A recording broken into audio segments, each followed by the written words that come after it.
Everybody, we are back. My next guest is going to be at the Stress Factory in New Brunswick, New Jersey this weekend. Please welcome a very funny man, Greg Giraldo.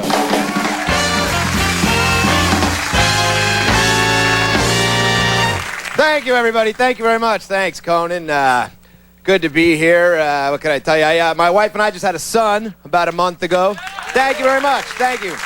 And it's very exciting, but it's also incredibly hard, man. It's really, really tough. You know, and I was saying this to somebody, and the guy goes, yeah, I know, I don't have any kids, but I have a dog. So I know what it's like. People always want to compare their dogs to your kid. You don't know what it's like to have a kid because you have a dog. First of all, nobody has a dog because they were too drunk to pull out. All right, that's the first thing. That's the first thing. Nobody's putting a poodle through college because they couldn't control themselves for that one split second. And I have another kid, he's 2.5, so he was freaking out about the new baby, you know, and that was tough on him, and he kept saying, no want baby brother, no want baby brother, you know. And I didn't even know how to handle it, so I was like, well, you see, if you had learned to speak better, maybe we wouldn't have had to replace you. With that kind of command of the English language, you couldn't expect us to pin all our hopes and dreams on you, could you? And I would tell him, though, I wasn't all mean. I would tell him, I said, we're still going to love you, just not as much. And we bought him a fish tank. You don't have to worry about it. We bought him a fish tank so he'd stop worrying about his new baby brother and start worrying about his dead fish. Folks, none of this really happened. You can all relax for a second. The kid's fine. It's important for kids to feel that life is short, I think. It keeps them focused. Now,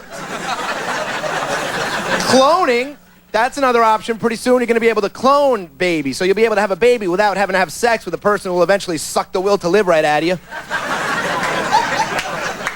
And I'm in favor of it. Too late for me, but, you know, maybe for my kids. They can clone themselves, have a little baby. That'll be good.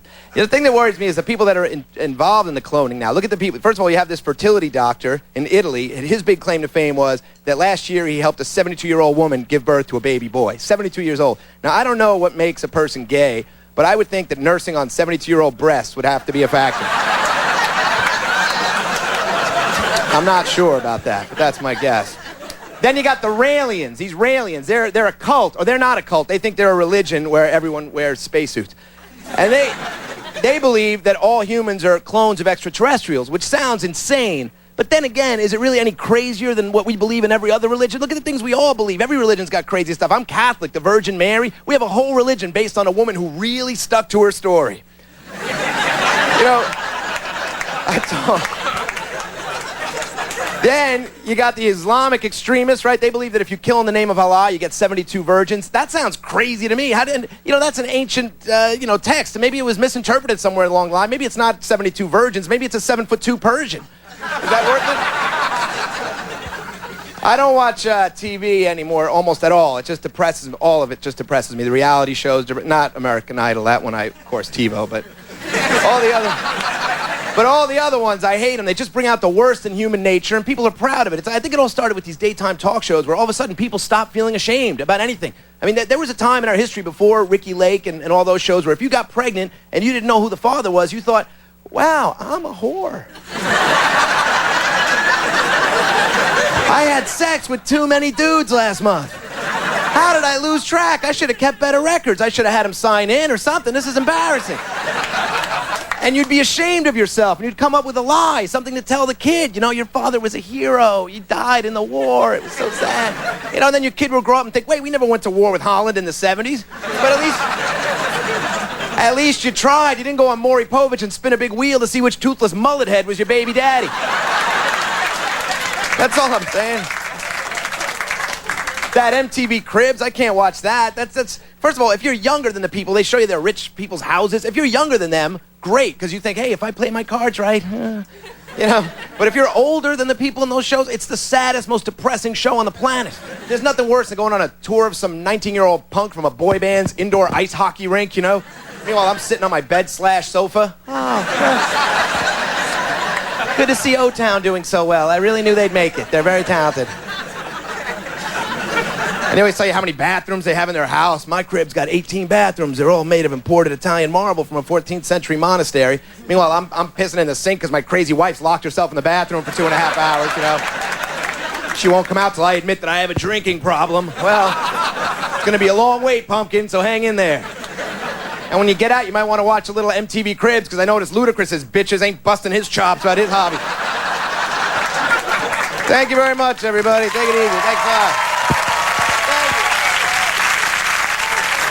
Very funny. Greg Giraldo, everybody, we'll take a break. We'll be right back.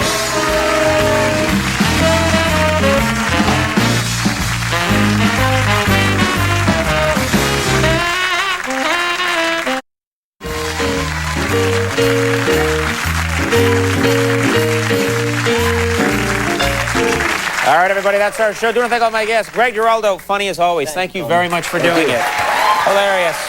Big thanks to Simon Cowell for stopping by and being such a good sport. Thank you very much. Thank you very much. Good luck with the new season. Big thanks to Claire Danes for being here. And, of course, Max Weinberg and the Max Weinberg 7. Stay tuned for Last Call with Carson Daly. We'll see you tomorrow. Bye-bye.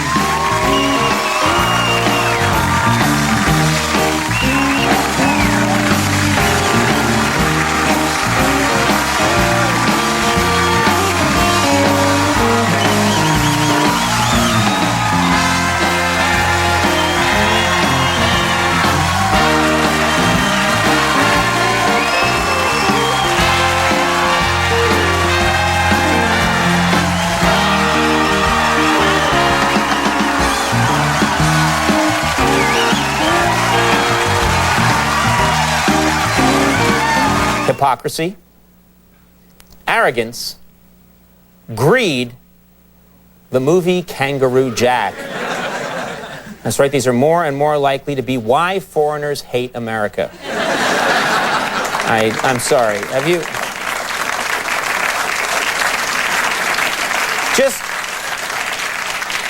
Just cut to a tight shot again of Kangaroo Jack. Isn't he adorable? I didn't think so. He looks like Joe Camel to me. There's a subliminal penis in there, and it's making me want to buy a cigarette.